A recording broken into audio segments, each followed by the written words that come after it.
Israel लगातार Iran पर हमलावर है और इन हमलों में सबसे बड़े टारगेट हैं इजरायल के न्यूक्लियर बेस। इजरायल ने ईरान के न्यूक्लियर बेस जैसे नतांज और फोर्डो पर बार बार हमले किए हैं। इजरायल को आशंका है कि ईरान परमाणु बम बनाने के बहुत करीब है और इस वजह से उसने ईरान पर हमला बोला है। अब इस क्रम में इजरायल ने ईरान के अराक रिएक्टर को निशाना बनाया है, जो भी एक न्यूक्लियर बेस है। ऐसे में जानते हैं कि आखिर ये ईरान के न्यूक्लियर प्रोजेक्ट के लिए कितना अहम है। अराक रिएक्टर को बनाया गया निशाना। बता दें कि आईडीएफ ने ईरान के अराक क्षेत्र में एक निष्क्रिय परमाणु रिएक्टर पर हमला किया है। देर रात इजरायल ने खुफिया विभाग के सटीक खुफिया मार्गदर्शन के तहत 40 फाइटर प्लेन ने 100 से अधिक गोला बारूद के जरिए तेहरान और ईरान के कई सैन्य ठिकानों पर हमला किया है। इन हमलों में ही ईरानी शासन के परमाणु हथियार कार्यक्रम को नुकसान पहुंचाने के लिए ईरान के अराक क्षेत्र में परमाणु रिएक्टर पर हमला किया गया। इसमें प्लूटोनियम बनाने वाले कुछ स्ट्रक्चर भी शामिल हैं।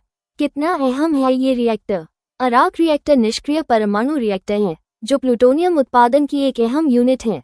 रिएक्टर एक तरह की भट्टी को कहा जाता है, जिसके जरिए किसी रासायनिक या परमाणु प्रतिक्रिया को नियंत्रित किया जाता है। बता दें कि इस रिएक्टर का निर्माण 1997 में शुरू हुआ था, लेकिन इंटरनेशनल प्रेशर की वजह से पूरा नहीं हो सका।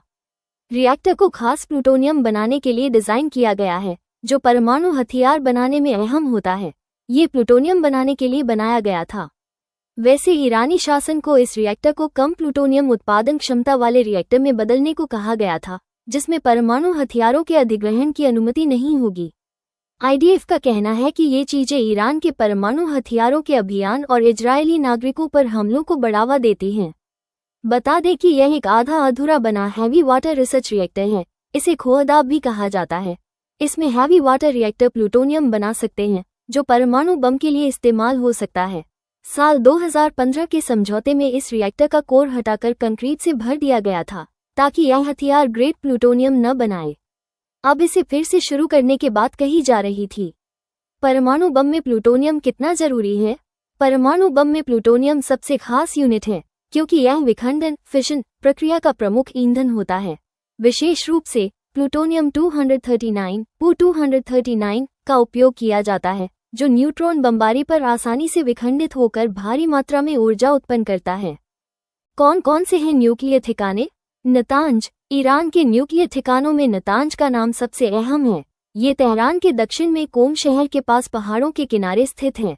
नतांज में 2 मेजर प्लांट्स हैं, जिसमें fuel enrichment plant FEP, pilot fuel enrichment plant PFEP शामिल हैं।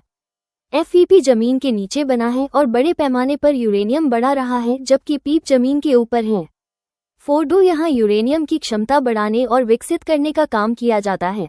कहा जाता है कि ये काफी सुरक्षित जगह बनाया गया है। इस्फहान यहाँ संवर्धित यूरेनियम स्टोर किया जाता है। यहाँ यूरेनियम मेटल बनाने की मशीनें हैं, जो परमाणु बम के कोर के लिए संवेदनशील हैं। तेहरान अनुसंधान केंद्र, यहाँ भी अनुसंधान रिएक्टर शामिल हैं। ये केंद्र परमाणु अनुसंधान के लिए महत्वपूर्ण है।